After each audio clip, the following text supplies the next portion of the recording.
Welcome to the Defense and Aerospace Report. I'm Vago Muradian here at the Excel Center in London, where we're covering the DSCI trade show, world's leading air, land, sea, space, cyber, and security exposition. Our coverage here is in partnership with DSCI and Clarion Events, and we have with us Trace Stevenson, who is the Vice President and Deputy General Manager of the Unmanned Systems part of AeroVironment. Sir, thanks very much for the time. Thank you, Vago. How are you doing today? I'm doing great, and I'm glad you were getting ready to go for lunch, so we interrupted you, but I wanted to make sure that we touch base. You guys have really been an incredible innovator in this business, and almost anywhere you go, folks are like, hey, what did the AeroVironment guys say, or stop by and check in with them. You guys were founded in the early 1970s, and you're 200, how many million in sales now? Last fiscal year we did about approximately $270 million in sales. And tremendous growth over the last 15 years, especially in the smaller end of the market where you guys have really been innovating and pushing the envelope. Talk to us about what you guys have unveiled here at this show. So at the show we've unveiled our long-range tracking antenna system for our Puma product line. What that does is it enables our Puma to fly extends the range of Puma from 20 kilometers to 60 kilometers. The reason we've done that is our customers, we continue to listen to our customers' feedback, and one of the things they've asked for is longer range. So we spent the last 12 months developing our long-range tracking antenna system, and we released it here at the show. As you guys look at the market, you talked about range. Range is something that everybody wants. Talk to us about how you guys are working with battery manufacturers and a whole bunch of other folks in order to be, both on the aerostructure side and taking weight out of the system to deliver the variety of things. Everybody wants more payload capability, but people don't necessarily want a bigger vehicle, and that's your eternal challenge. Talk to us a little bit about how you guys are innovating and partnering in order to get, all of those. Everybody wants the win-win-win-win-win-win-win.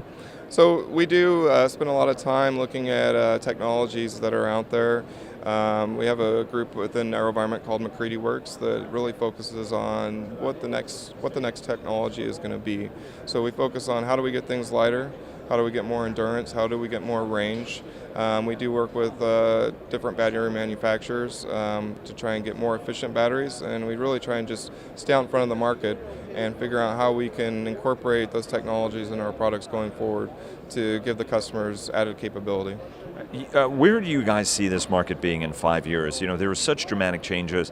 There's a consumerization happening in the market where there are folks who feel like, well, listen, I can just get a quadcopter and really replicate some of these kind of capabilities, maybe not necessarily in a battlefield situation. But talk to us about how the proliferation, commoditization is changing your plans, and where this business is going to be 5 years from now. You're right. There has been a huge proliferation, especially in the small space where we're at. So we have to defend ourselves against that. One of the things that we do is we offer a family of systems. We find our customers have different requirements for different missions.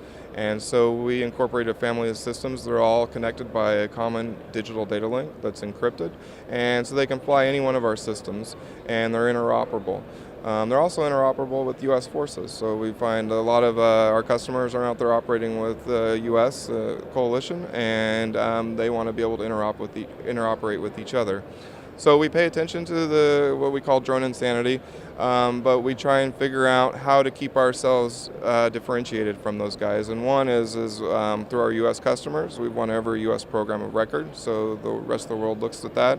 And two, again, incorporating new technologies and making sure that we're able to differentiate ourselves. And one is through the interoperability in our digital data link. Where are you putting your investment, say, over the next 5 years to maintain the position you guys have in the market? Right, again, fast moving. And be very specific, because I'm sure all of your competitors want to be, hey, Trace said. Well, I will tell you, we listen to our customers. They gave us important feedback. One of the things they want, longer endurance, longer range. That's why we released the new antenna at the show.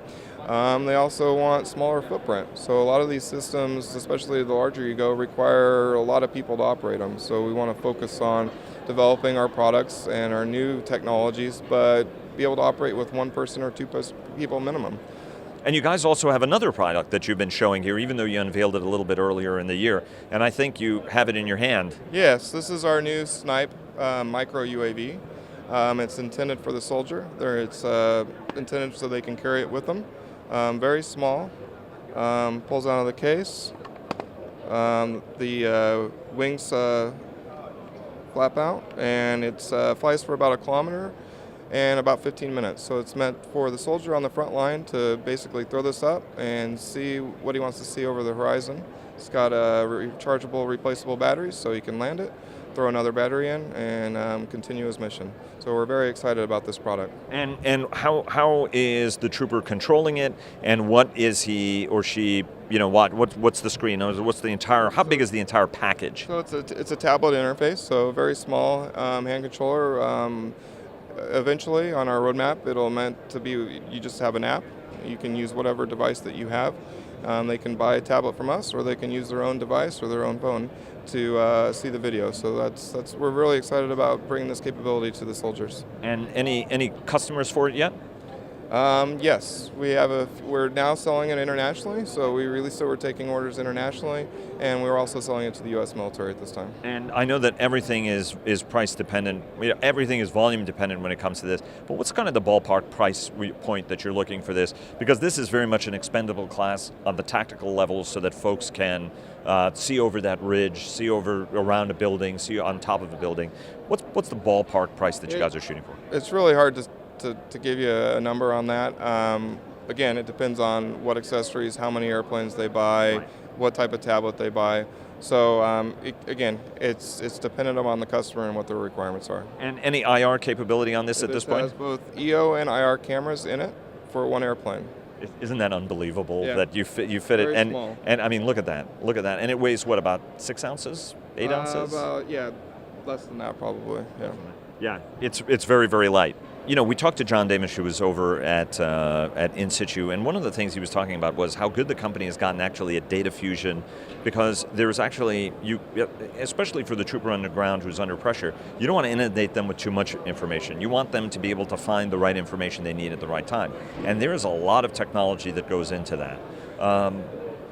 Are you finding, how is that piece of the business and the universe changing it? Because he didn't say that they would ever get out of the game, but he said, that's kind of the future of the company, is to get better at that side of the equation. Talk to us what you're doing on that side of it, given that you have a footprint both in the military side of the business, but also in the commercial world. Yeah, so I mean, our vehicles are like trucks, right? They go out there and they fly a payload, and they're providing information to the soldier. And so how we process that information is important. So on our commercial side of the business, we just recently released our Quanix product line, and it comes with a system called Decision Support System, which is really a data analysis tool. So it's meant for commercial, agriculture, and electrical infrastructure. But what we plan on doing is taking that foundation and incorporating that into our military products probably over the next few years, so we can do more processing, exploitation, and dissemination for the soldiers, and give them, results of the data rather than them having to mine through the data themselves. And so that is on our technology roadmap. And last question is on innovation. You guys have a reputation for being innovators, but also very, very agile in how you do it. How is it structural, cultural? What are some of the ways you're doing it? Because everybody's trying to harness both the innovation and the agility cycle. How is it you guys have managed to grow but still maintain that foot speed that keeps you kind of on that competitive edge? Well, we focus on bringing in young talent, creative minds, and we spend a lot of investment dollars into research and development. More than most of the average aerospace company. We're viewed as a technology company rather than an A&D company. If you look at our financials, you'll see we invest a lot of our money into research and development, and I think that's one of the reasons we're able to stay ahead. Great, Trace. Thanks so much. We really appreciate it, and we'll let you get to lunch. Thanks, Vago. Appreciate your time.